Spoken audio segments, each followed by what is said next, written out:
screen? Yes, it looks fine. So why don't we begin? Today's speaker is Dr. CJ Yu, and he received his Bachelor of Science in Geophysics from the University of Science and Technology of China in 2010, and then a PhD in Astrophysics from the National Astronomical Observatory of Chinese Academy of Science in 2015. Then he joined the Solar Radio Group at New Jersey Institute of Technology as a postdoctoral fellow in 2016, and then recently in June 2020 was appointed as a research assistant professor at NJIT. And Dr. Yu's research interests focus on energy release in different solar activity levels.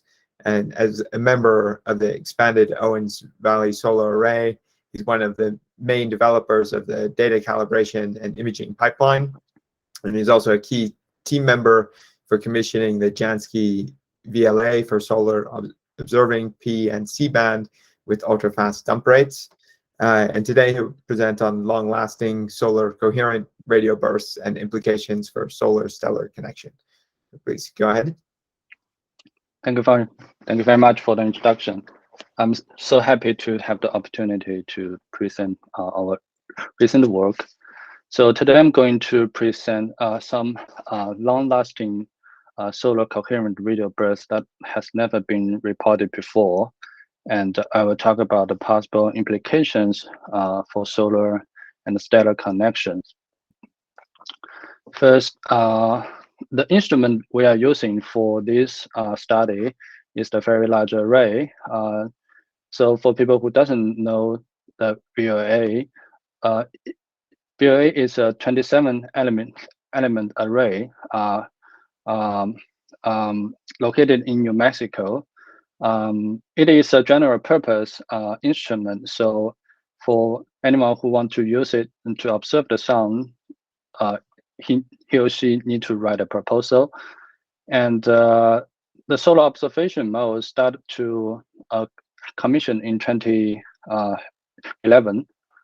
It has 2 GHz instantaneous bandwidth in 8-bit system, or if you want to downgrade the not the sensitivity but the data quality, it can be expanded to 4 GHz. It can make imaging at simultaneously at over 1,000 frequency channels. So if we use the standard temporal resolution for solar observation, which is 50 milliseconds, it will end up with more than 10 billion radio image per hour. So it's a huge, it will be, the data set of VLA will be very large. And it has a unique capability of making imaging in the decimetric and centimetric wavelengths with super high temporal and spectral resolution. So coherent radio emission, for people who doesn't know coherent radio emission well, so here is 2 main emission mechanisms associated with non-thermal electrons in solar corona. The first one is plasma radiation. The second one is the so-called electron cyclotron maser radiation. So the first one, it is introduced by electron distribution with a positive slope in the velocity space parallel to the magnetic field lines. For example, the bumping tail distribution. It can create very bright emissions from only a small number of energetic electrons. And it is highly sensitive. It is a highly sensitive chaser for energetic electrons in and around acceleration site. And a unique property of plasma radiation is its emission frequency is proportional to the local plasma density, which is again proportional to the square root of the local of the background plasma density. So it can be used to probe the plasma number density in the emission site. So here's two well-known type of radio burst from the solar corona associated with plasma radiation. The first one is type 3 radio burst. Oh, by the way, here I'm showing a dynamic spectrum, which is plotted as a function of time and the frequency, and each pixel shows the intensity of at a given time and frequency. So in the dynamic spectrum, type 3 radio bursts will exhibit as a very fast drifting features because they are associated with fast electron beams that are propagating along magnetic field lines. So as it propagates, its inner corona, it's encounter background. It encounter plasma with different background density, which in which will be reflected as the change of the emission frequency. Because they are so fast, so the frequency change, the frequency drift rate will be very high. The second type is the type 2 radio burst, which is associated with erupting CME. Because the CME move much slower, it will show a much slower frequency drifting feature. And the third type, which is the type 1, I put it in a reverse order because it's it has type 1 is the first first detected coherent radio emission from the sun, but it is the least known phenomenon because there's only a few imaging observation of type 1 noise storm. So the origin of type 1 is still largely unknown. So it consists two components. One is a largely continuum continuum background that can last for a long time, for hours to days. So here is showing an example of those observations from the very large array. So here the time duration is 3.5 hours. The emission just persistent for the entire observation session. And there's a second component, which is narrow band rapid drifting burst feature, which is like very similar to type 3 radio burst. We think they are associated with fast electron beam as well. But during type 1 radio burst event, those fast drifting feature just reappear again and again. Okay, those are emission. Those are radio bursts associated with plasma radiation. The other type of emission is the electron cyclotron maser emission. It is introduced by a positive velocity slope in the electron distribution in a direction perpendicular to the magnetic field lines. For example, the loss cone distribution. This can also produce very bright emission. But the unique thing of this is it is sharply beamed. For example, it's only the emission is beamed to a conical cone, a very thin sheet of a conical cone around a magnetic field lines.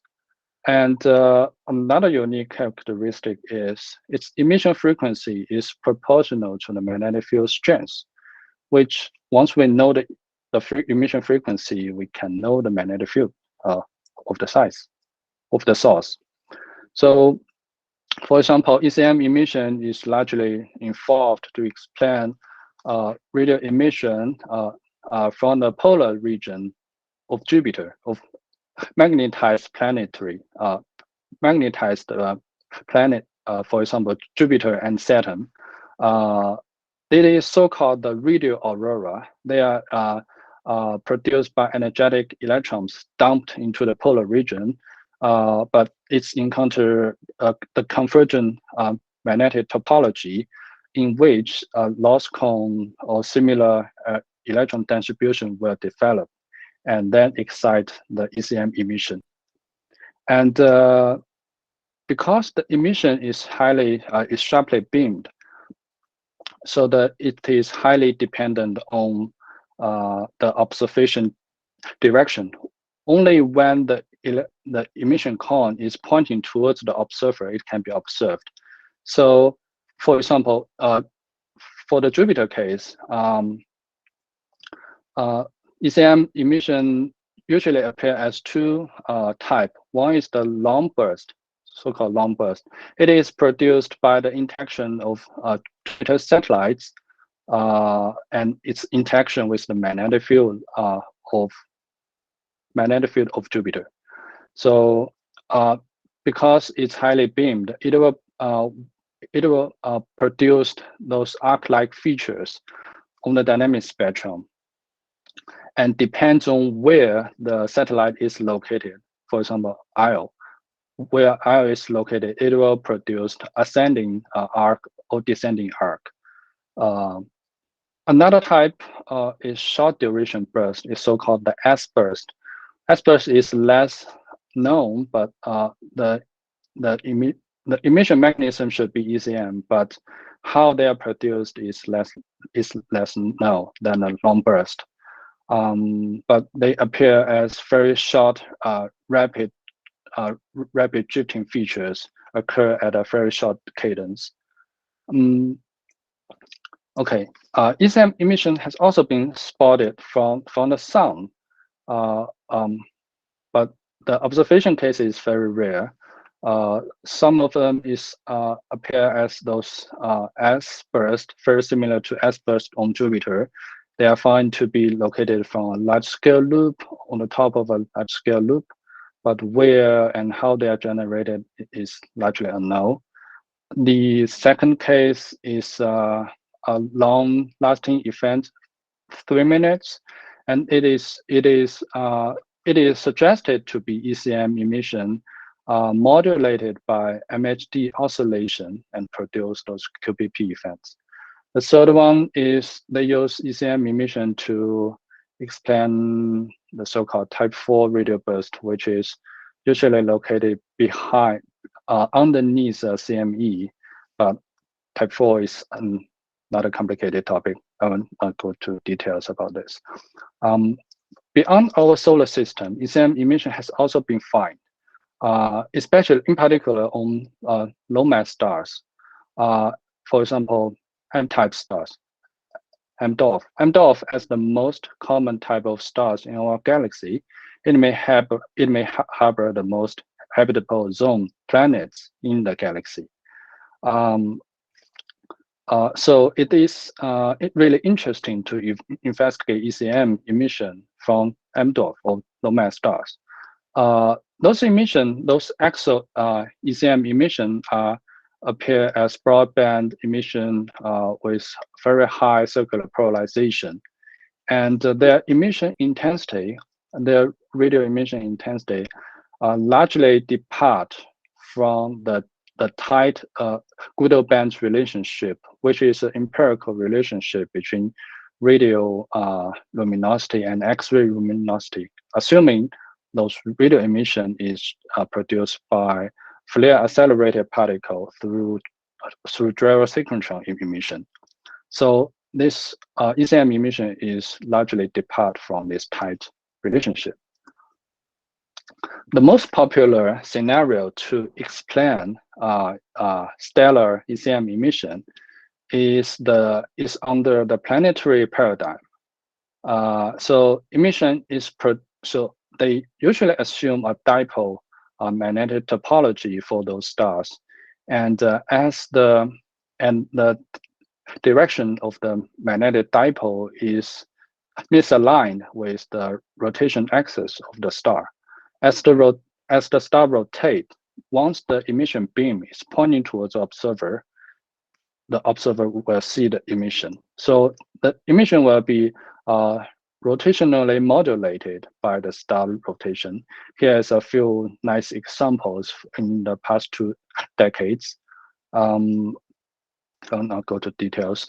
Yeah, they find those repeated patterns, and those emission arcs can be modeled as ECM emission from the dipole field of the star.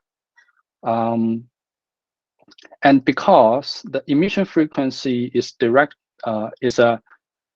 linear function of the magnetic field strength. It can be used to constrain the magnetic field strength of those stars when optical observation is not available.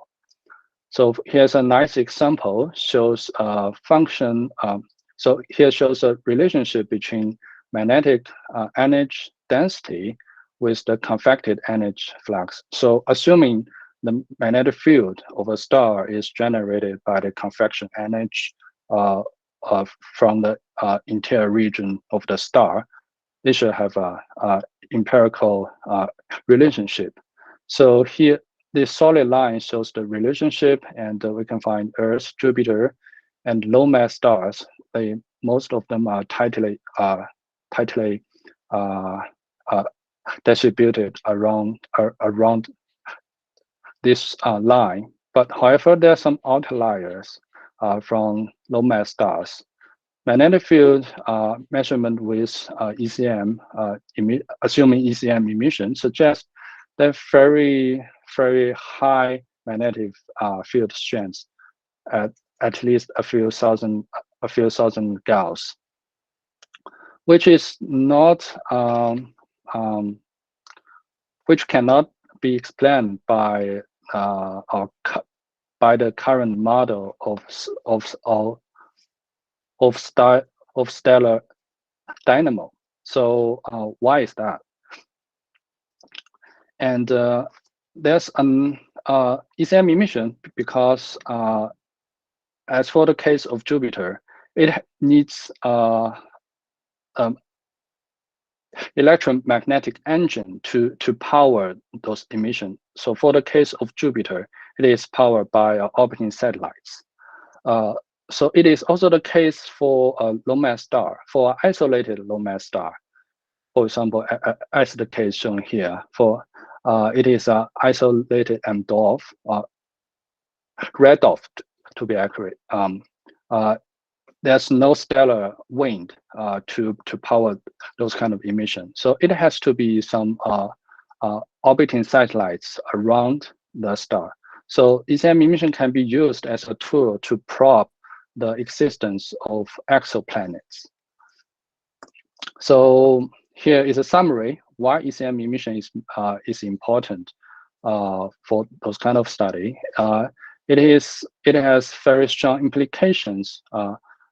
So assuming those star has a dipolar magnetic topology, it has strong implications on the magnetism and also the dynamo series for stars. And because we need engine to power those kind of emission, it has also have very strong implications on the exoplanets and the magnetospheric environment around the star. But it is still under debate whether those emission is produced in a dipole magnetic topology. So for example, some people argue that this emission can also be produced under the solar-like paradigm. So for example, at a local concentration of magnetic field strength with flare-like activity, it can also produce such kind of rotational modulated emission. So here's a nice example, shows those repeated arc-like features repeat at a cadence of the stellar rotation period, and they find those kind of complicated structure can be modulated by three individual loops and near flare sites. So if those emissions are not produced by a dipole magnetic topology, then they will have very different implications on all those important topics. So here we think we find a case from the sun. So we find a long-lasting emission source from the sunspot. So here I'm showing the dynamic spectrum of this emission for a period of 4.5 hours. And on the top is the X-ray light curve showing the flare activity from the active region. Because there are only one active region during that time, so those flare activity are from this active region. And those emissions are very strongly polarized. They are broadband. They have very high brightness temperature. They are over 200 million Kelvin, so they must be non-thermal. And also, similar to the exo radio aurora emission, this ECM emission it also deviate from the Goodell-Benz relationship. So here I'm showing the light curve of the VOA observation at 1 gigahertz.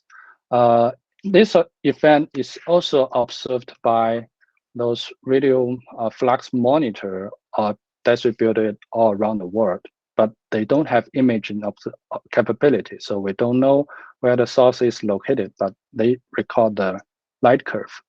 So if I overplot them, if I overplot the 1 gigahertz from the Nobium radio polarimetry, it shows very similar. That's the same emission is also observed by Nobium at 1 gigahertz. If we look at lower frequency, those emission bursts are also seen in lower frequency. So here is 235 megahertz. Here's the second one is around 400, I believe. The third one is 600. So those emissions appear in a broad frequency range. So if we zoom out, this emission is not only occur in this hours-long period. It actually lasts for several days. So here from April the 9th to April 13th. So here is a video of this. When the sunspot rotates towards us, the emission started to appear. But once the sunspot passed through the central meridian, the radio emission disappeared abruptly. Although the X-ray flux from those flare activity did not change too much. Even at a later time, the active region produced much stronger flare, but not for the radio emission. And if we study the sun as a star, we can get the light curve and compare it with the solar rotation. Here is showing one solar rotation cycle. I'm showing the cosine theta of the position angle of the sunspot. So as the sun rotates, when the sunspot is located at the central meridian, the radio emission reaches peak and stop. This emission also show those arc-like features, just as those stellar case. And there are also a lot of substructure within those arc. And because we are so closer to the sun, we can study those emissions in much more detail. And if we compare the light curve of one solar rotation with the light curve from one stellar rotation, they are strikingly similar, with a rising phase when the feature is rotating towards us. The radio emissions start to rise. However, we don't know where the emission is coming from for those stellar case, but for the sun, we know where they are. And with the very large array, we can get the image of radio emission at any pixel in the dynamic spectrum. So here I'm showing enlarged dynamic spectrum of the emission and the radio source at a few selected bursts. So on the right is the centroid location of the radio source. By the way, the radio emission is a point-like source, so we can use their centroid location to represent the location of the emission at individual frequency. So I'm plotting them the central location as a function of frequency. Red is higher frequency, blue is lower frequency. So for different bursts, those central location, the location of the emission, tend to have a very linear distribution, and the distribution is oriented towards the sunspot. Why is that? And because emission frequency is proportional to magnetic field strength, we can use a quantum magnetic field model to reconstruct the location of those emission. So we map the magnetic field strength to emission frequency, and we got those source location. So here is those predicted location from a bundle of magnetic field lines above the sunspot. So you can see how similar they are, and those ECM source from the magnetic model can also reproduce the angular, not angular distribution, but the orientation distribution of the observed source. And because we should also consider the absorption of general resonance layer, in which a general resonance layer is a region where the magnetic where the gyro frequency equals to the observed frequency or harmonics. Sorry, I said the opposite. So when the observing frequency equals to the harmonic of the gyro frequency, it was at those region,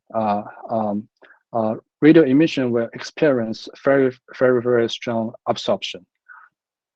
So with the model, we can calculate the absorption, the opacity of the absorption. And here is the purple color shows the absorption, the opacity of the gyro resonance layer.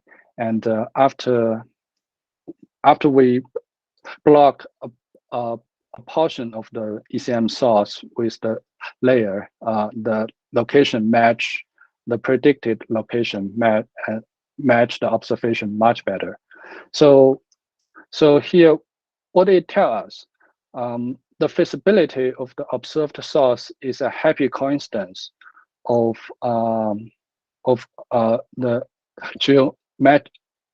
a happy coincidence of the geometry when the beaming angle is pointing towards us, and the location source and the opacity, the transparent window of the opacity layer, the transparent window of the absorption layer is located in a line with the source location, and those conditions might change as a function of time when as the solar rotation, because the geometry will be changed. So here is what we proposed for the observed radio emission. We proposed those emission ECM emission above the sunspot, but instead of so previously, most of the models suggest ECM emission is produced from a flaring loop. Here, we think it is very different from previous model. Instead of a flaring loop, it's a large-scale loop that located above a flare site. when the flare activity in the active region accelerates particles, some of the particle will be inject into those large-scale loop that connected to the sunspot. And part of the electron will be trapped at the loop and precipitate towards the sunspot. Those precipitating electrons will be trapped again at the leg of the loop, and they will form distribution such as loss cone distribution and produce ECM emission. And as the sun rotates, it will produce those rotational modulated emission. Okay, so our results provide a possible alternative scenario to explain those aurora-like radio emission on stars which can produce flares. But there's also a lot of open questions because we don't know how those energetic electrons are injected into the large-scale loop, and and previously another long-lasting events from the sun in radio wavelengths is the noise, is the solar type 1 noise storm. But what are the relationship between type 1 noise storm and the ECM emission that we observed?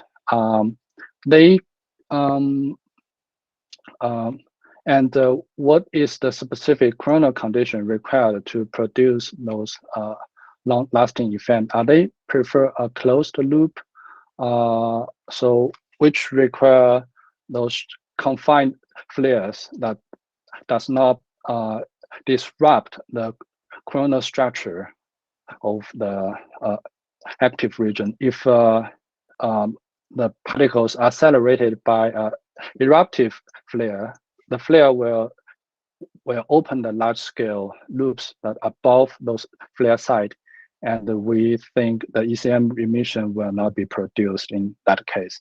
But those are all unknown. So in order to understand those questions, we need to not only observe those energetic particles accelerated at the flare site, but also we need to chase those energetic electrons from the flare site to the large-scale loop and to the ECM emission site. Those observations cause solar dedicated broadband radio interferometry covering a wide frequency range with very high spectral and temporal resolution. There's no such kind of radio instrument yet for solar observation. So we advocate for the PHASA project, which is a solar dedicated broadband radio interferometry that can cover a wide frequency range to observe the sun from the chromosphere to mid-corona, which can be used to for active region study and quiet sun study, and as well as eruption event study, for example, CME and flares. Okay, I think I will stop here.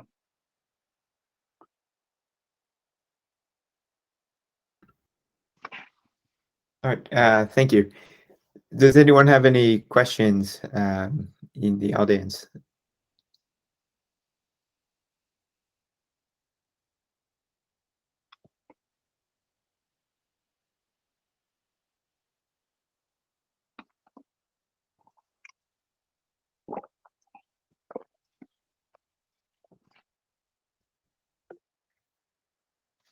Okay, there's a question from Utah. Can you hear me? Yeah, yes. I can hear you. Yeah, thank you for the very interesting talk. I have a question about, I think you showed the radio light curve, the sun as a star light curve. Can you go back to this page?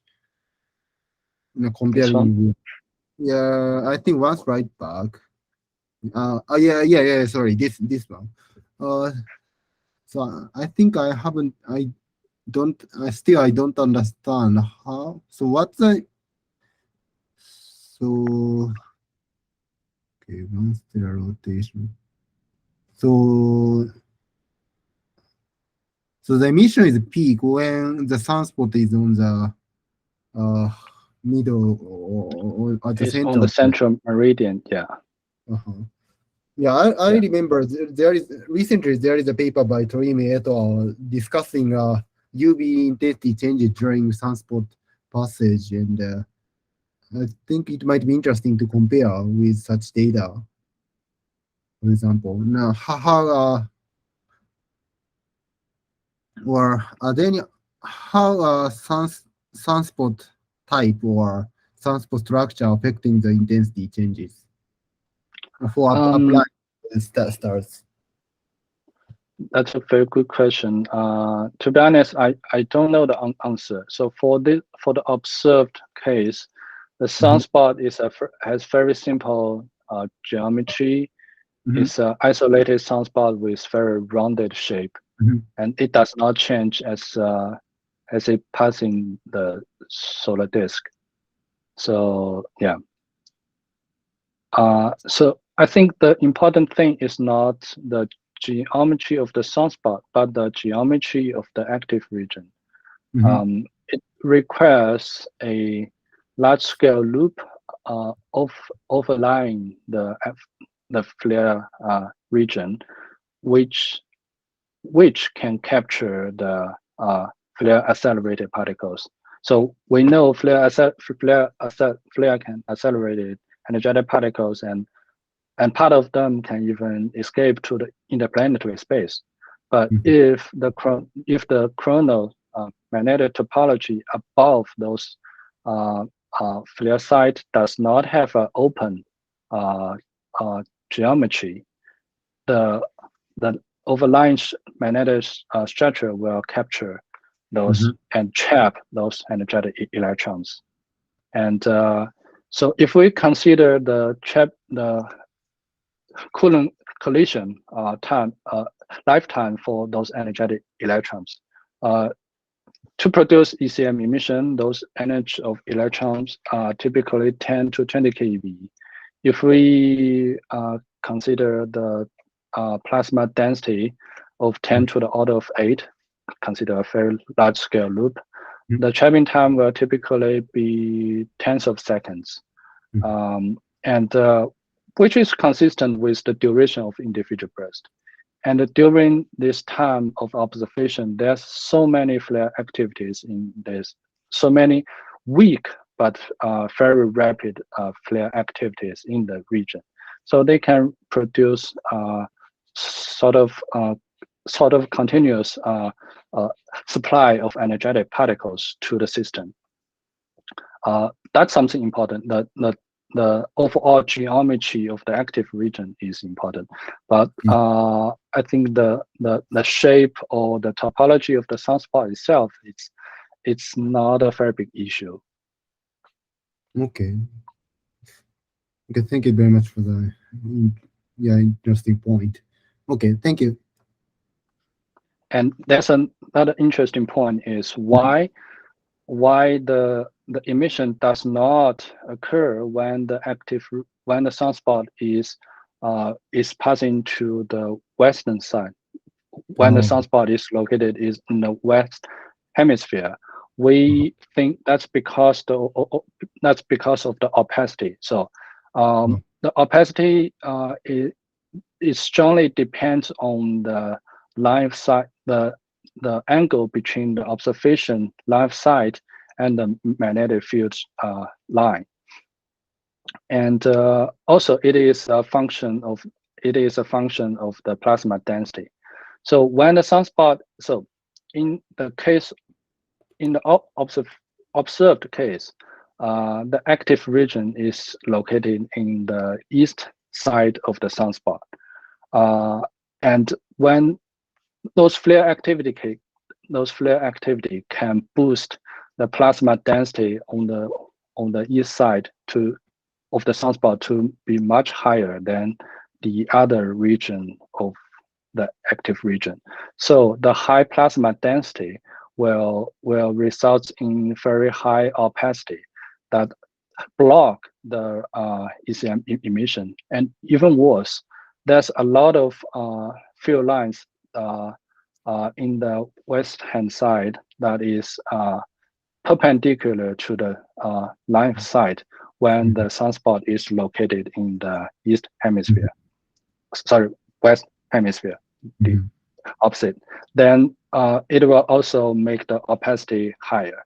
So the opacity will block the emission, but it's just one case. We need to find more cases to confirm that opacity is actually playing a significant role. But that light curve we observed actually support our idea. Interesting. So do you have a plan to observe other spots? So only one case or other cases? This is the only one case we are thinking to. So because it's proposal driven, the VOA observation, so we cannot always get. So we can get like 20, 30 hours per year maximum, and to capture such kind of emission is very challenging with this kind of mechanism. So we need a solar dedicated instrument. Our institute have a solar dedicated array. It's so-called the expanded solar radio array. Expanded Owens Valley Solar Radio Array, EOSA. But it has limited frequency resolution in the frequency of interest, 1 to 2 gigahertz. So it is also not ideal for this kind of study. And it's, but yes, we will look into data in the past to see whether this kind of emission have been occur or not, because previously those kind of emission will generally be attributed to type 1 noise storm. But from the dynamic spectrum and spectral characteristics, we know those are not type 1 noise storm, and it cannot be plasma radiation.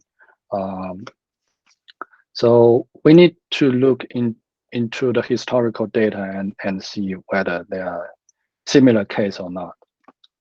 But again, as we mentioned, it's the feasibility of this emission is a happy coincidence of the geometry. We will not be surprised if such kind of emission cannot be found in the historical data set. Okay. Yeah, thank you for the point. Yeah, it's very interesting to see even more data if possible. Thank you. Thank you. Thank you for your question.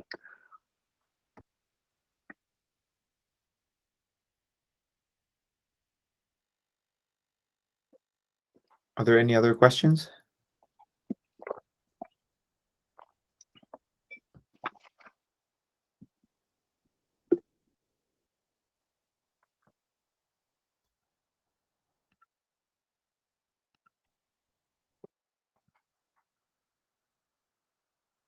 If no one else has a question, then I'll ask one, but I'll maybe preface it with this is outside my area of real expertise. But in the case that you discussed sort of other possibilities for this in the sort of stellar case, is there a way to distinguish the mechanism for other stars, or is that difficult to do? Yeah, so people are trying to do this, but as you know, it's really difficult to get spatial resolved observations for stars. So especially in radio wavelengths, it's really hard to distinguish where the location of those radio emission is. For example, here is a nice example of imaging observation of the radio observation of the ECM emission from a star, and you can see that it's just a point. It's really difficult to tell whether it is from the polar region or a region near the equator. But yes, they do have some way to observe but to compare the light curve in optical observation. But again, from optical observation, it's also difficult to differentiate what kind of topology, magnetic topology of the star. Is it dominated by dipole or multipolar topology? There's no confirmed conclusion yet at the moment, but people are trying to obtain much better observation to resolve the issue. But currently, there's no confirmed answer. That's why it's interesting to debate what kind of topology it is. So if it's a dipole, then so if it's not a dipole, then many of the conclusions that people has been derived before should be revisited. Okay, thank you. Other questions?